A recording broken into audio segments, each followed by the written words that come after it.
अस्सलाम वालेकुम। कैसे हैं student? Welcome to V U study lab YouTube channel study with Qasim Ali.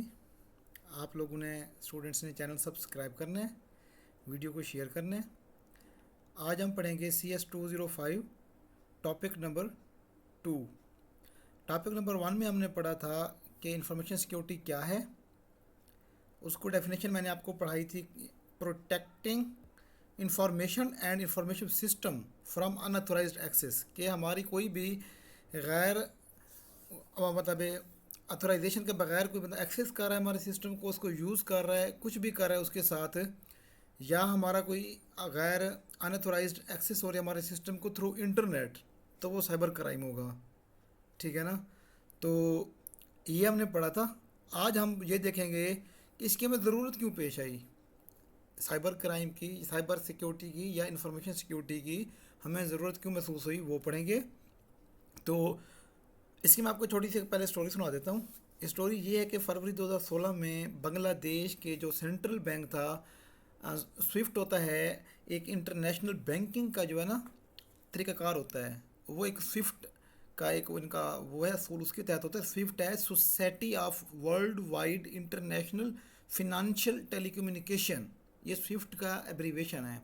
पूरी दुनिया में बैंकिंग सेक्टर में जितनी ट्रांजैक्शन होती हैं वो इसके थ्रू होती हैं। बांग्लादेश के जो रिज़र्व बैंक की पेमेंट थी वो पड़ी थी main federal reserve bank New York में। तो इनका किसी ने अकाउंट हैक किया बांग्लादेश का, उन्होंने ईमेल्स की कि इस अकाउंट में पैसे रिलीज़ किए जाएं। $1 बिलियन का उन्होंने कहा और उन्होंने रिलीज़ कर दिया कि बांग्लादेश के बैंक की तरफ से हमें आई है। तो $1 बिलियन का फ्रॉड हो गया जहाँ पे। तो फिर इन्होंने कहा भाई अब साइबर सिक्योरिटी को मज़ीद सख्त किया जाए। तो अब इसको पढ़ते हैं। बांग्लादेश स्विफ्ट हैक फरवरी 2016, हैकर यूज्ड, मैं इसको हाईलाइट कर रहा हूँ, hacker used Swift credential of Bangladesh central bank, कि उन्होंने बांग्लादेश सेंट्रल बैंक के जो अपना बैंकिंग ट्रांजैक्शन जिसको स्विफ्ट कहते हैं इंटरनेशनली होती है, उसके क्रेडेंशियल्स चोरी किए हैकर्स ने, और उन्होंने मोर देन 3 फ्रॉडुलेंट मीन जो जाली होती हैं रिक्वेस्ट ट्रांसफ़र की भेजी। किसको भेजी? उन्होंने भेजी request send to Federal Reserve Bank of New York. New York का जो जहाँ पे पैसे पड़े थे बांग्लादेश के, उनको उन्होंने बांग्लादेश के ऑफिशियल बन के, जो हैकर्स थे बांग्लादेश के ऑफिशियल बैंकर्स बन के, उन्होंने उनका बैंक अकाउंट हैक करके सिस्टम उन्होंने अपना वो भेजी, रिक्वेस्ट सेंड की, और the bank to transfer the millions of Bangladesh funds to bank accounts in Philippines, Sri Lanka and other parts of Asia. उन्होंने फिर वो मुख्तलिफ 3-4 हिस्सों में डिवाइड कर दिए पैसे, इस अकाउंट में, इस अकाउंट में, इस अकाउंट में। एक्चुअल जो अमाउंट थी वो थी, total impact was has been $1 billion, mean $1 अरब टोटल चुराया गया। $19 मिलियन रिकवर हुए इसमें, $81 मिलियन रिकवर नहीं हुए। ये टोटल अब हमारा एक्चुअल इम्पैक्ट पड़ेगा। अगर सर आपसे पूछ लेते हैं, considering in your mind Bangladesh Swift account, answer the following question, when it was held, आपने कहना फरवरी 2016, हाउ मच टोटल इम्पैक्ट, आपने कहना $81 मिलियन,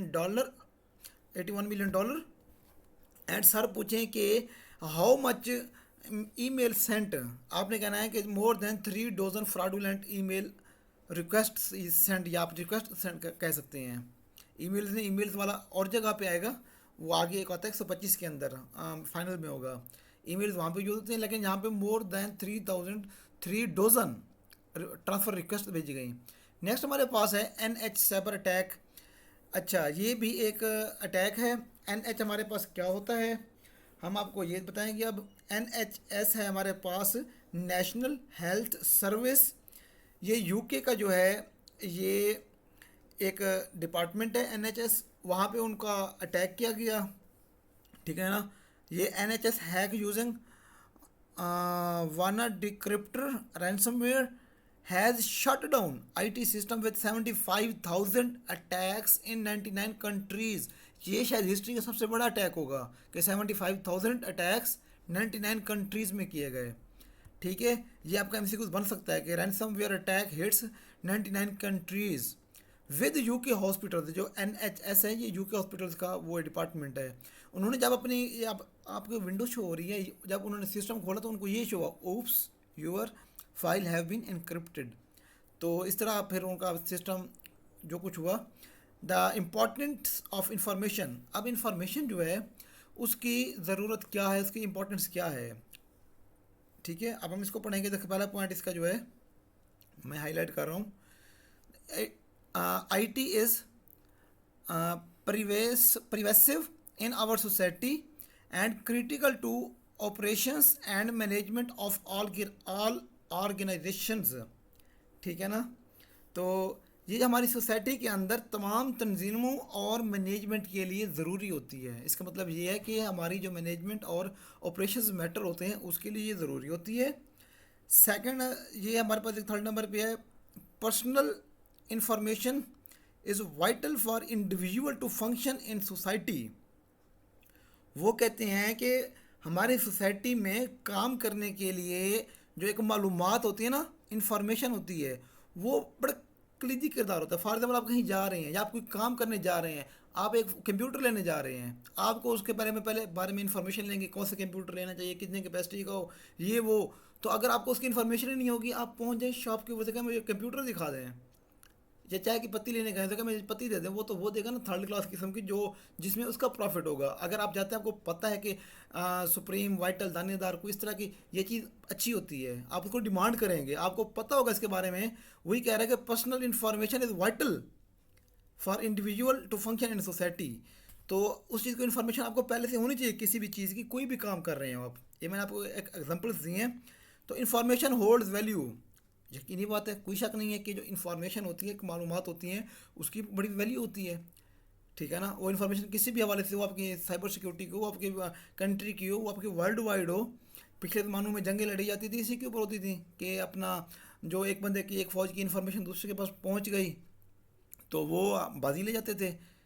तो नेक्स्ट हमारे पास पेज पे शो हो रहा है कि इंपॉर्टेंस ऑफ इंफॉर्मेशन सिक्योरिटी, हमने ऊपर भी पढ़ा, यहाँ भी पढ़ रहे हैं कि एज पर PwC global economic crime report 2016, cyber crime was amongst top 3 most commonly reported types of economic crime. जो इकोनॉमिक क्राइम हुए उसमें तीसरे नंबर पे था हमारे पास साइबर सिक्योरिटी 32% के साथ। उन्होंने तीसरे नंबर में नहीं, टॉप थर्ड में दूसरे नंबर पे था। उन्होंने कहा ये तो बात ठीक नहीं है, इसको अपना इसके लिए कोई ना कोई रेगुलेटरी बनानी चाहिए, कोई कुछ किया जाए काम इसके लिए। अच्छा, अब हम थोड़ा सा पीछे चले जाएं, वो 2016 था। अब जाएं 2013 के अंदर, यूरोपोल रिपोर्ट के मुताबिक cyber crime is now more profitable than drug trade. पहले जो ड्रग ट्रेड होती है ना, उसमें सारी इलीगल काम होती हैं, तो वो जो है वो आपकी प्रॉफिटेबल बिजनेस था, लगाया कुछ नहीं, प्रॉफिट बहुत आ गया। लेकिन 2013 की रिपोर्ट के मुताबिक जिस तरह ये बांग्लादेश अटैक हुआ, उन्होंने थोड़े टाइम के अंदर आपका $1 बिलियन लूट लिया। ये प्रॉफिटेबल था उनके लिए, तो फिर इसके लिए वो कुछ किए गए। नेक्स्ट हम आते हैं टॉपिक नंबर 3 को साथ ही देख लेते हैं कि who is information security for. Information security किसके लिए चाहिए, इसके 3-4 स्टेप्स हैं कि personal, organisational and government and national. Personal में आ जाता है social media passwords and safe usages, online banking and email account passwords. फिर आता है home PC laptop security, mobile security. इन चारों का मैं आपको एक शॉर्ट चीज़ बता देता हूँ कि कहने का मतलब ये है कि एक तो ये चीज़ है, दूसरा हर 3 महीने के बाद आपको चाहिए कि अपने पासवर्ड्स चेंज करें।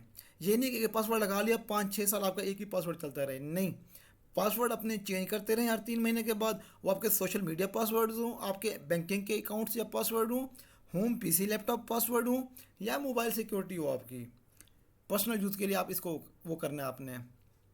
ऑर्गेनाइजेशनल में board and executive leadership, CISO chief information security officer, जो रिस्पॉन्सिबल होता है आपके पूरे प्रोग्राम को रन करने के लिए, लीड करने के लिए, ड्राइव करने के लिए, ठीक है ना। तो उसके बाद है IT staff and business user, वो भी इस चीज़ को फॉलो करेंगे, information security policies and procedures को, SOPs को। अगर वो नहीं करेंगे तो उसका आपको एक ड्रॉबैक होगा। Government and national, government level पे या नेशनल लेवल पे इसके लिए क्या काम, वो तो था ना एक पर्सनल, एक ऑर्गेनाइजेशनल। अब गवर्नमेंट लेवल पे क्या है, गवर्नमेंट का काम होता है लॉ इन्फोर्समेंट के, लॉ बनाना, legal and policy making, policy बनाना कानूनी तौर पे कोई ना कोई। तो इसके लिए फिर जो है ना लॉ इन्फोर्समेंट के लिए हम अगर इसको देखेंगे तो इसके लिए सारा भी बता रहे थे लेक्चर में कि पाकिस्तान के अंदर एक डिपार्टमेंट इन्होंने बनाया है लॉ इन्फोर्समेंट एजेंसीज ने कि NCRCC, national cyber response centre for cyber crime, NCRCC ये साइबर सिक्योरिटी के केसेस देखता है। NCRCC जो हमारे पास है। फिर लीगल एंड पॉलिसी मेकिंग में हमारे पास जो है अगस्त 2016 के अंदर नेशनल असम्बली ने एक बिल पास किया साइबर सिक्योरिटी के हवाले से पाकिस्तान के अंदर। फिर नेशनल डेटाबेस हमारे पास सबसे बड़ा डेटाबेस जो है वो हमारा नादर है पाकिस्तान के अंदर, ठीक है ना, वो भी गवर्नमेंट के उसके नेशनल एक इंस्टीट्यूट हमारा वो है डिपार्टमेंट है। क्रिटिकल इंफ्रास्ट्रक्चर रेगुलेशन में हमारे पास आ जाते हैं आपके टेलीकॉम इंडस्ट्री हो गई, IT इंडस्ट्री हो गई, इनकी रेगुलेशंस, इनके रूल्स बनाते हैं, सारा कुछ करते हैं। Standard and certification and capacity building. फिर हमारे पास एक उन्होंने एक global cyber security index cyber line profile एक इन्होंने एक वो की थी, एक रिपोर्ट इशू की है। उसमें पाकिस्तान जो था वो बिल्कुल बॉटम में था। एक इनकी एक 5 उसके ऊपर चीज़ों के ऊपर ये देखते हैं कि लीगल, मैं यहाँ पे हाईलाइट कर रहा हूँ, ये legal, technical, organisational, capacity building and cooperation. इसमें MCQs भी सर पूछ सकते हैं कि सिंगापुर का, एशिया में सिंगापुर का कौन सा नंबर है, और हमारे पास बांग्लादेश का कौन सा नंबर है। पाकिस्तान 67th पोजीशन पे उस टाइम था, अब इसकी पोजीशन कुछ बेहतर हो गई है। तो Pakistan ranked almost at the bottom of the table in international ranking bye ITU। अब ITU क्या है? ITU है आपका international telecommunication union, sorry union नहीं, यूनियन, इंटरनेशनल टेलीकम्युनिकेशन यूनियन, वो एक रैंकिंग करती है इनकी। तो पाकिस्तान 67 नंबर पे था। Information security is everyone responsibility, ये हर बंदे की जिम्मेदारी है information security. Pakistan cyber security association ये अभी इन्होंने बनाई है 2017 के अंदर, आई थिंक सो। एंड सरनाइल महमूद जो हमारे यहाँ के इसके इंस्ट्रक्टर हैं हमारे सारे वर्चुअल यूनिवर्सिटी के, वो इसके चेयरमैन हैं। और वो बता रहे थे, कहते हैं कि लेक्चर में, कि अब इसमें अंदर काफ़ी ज़्यादा बेहतरी आ रही है पाकिस्तान के अंदर, क्योंकि इससे पहले 2016 या 17 से पहले तो पाकिस्तान में कोई इसके ऊपर स्टेप्स भी नहीं थे, कोई इन्होंने एक्टिविटीज़ ही नहीं किए हुए थे साइबर सिक्योरिटी के हवाले से। तो नेक्स्ट टॉपिक नंबर 4 पढ़ेंगे हम। इसको चैनल को सब्सक्राइब कीजिएगा। अल्लाह हाफिज़, अस्सलाम वालेकुम।